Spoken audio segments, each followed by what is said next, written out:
Hi everyone, my name is Amy, and in this video, I'll show you how to add the Poppers Flipbook widget to your Ghost website. Flipbooks are a great way to present documents and content in an interactive, page-turning format, making the experience feel more engaging and realistic for visitors. So, let's get started. First, go to your Popper dashboard. Once you're there, click on Widgets from the sidebar and then click Create New Widget. Then search for Flipbook in the widget library. Open it and then choose a layout. After that, the widget editor will open, with the preview on the right side and the settings on the left side. Here you'll see two ways to create a flipbook. The first is using PDF, and the second is creating it manually.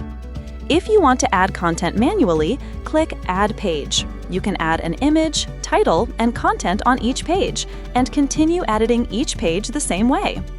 If you choose the PDF method, just upload your PDF file and it will automatically render inside the flipbook.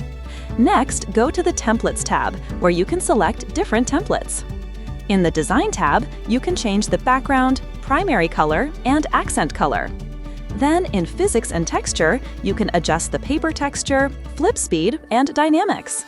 Once you're happy with the customization, click Publish Widget. After publishing, copy the code and go to your Ghost editor. Inside the editor, add HTML block and then paste the installation code in the content. After that, click on Update. Once your website is live, refresh the page and your widget will appear successfully. That's it for this video. I'll see you in the next one.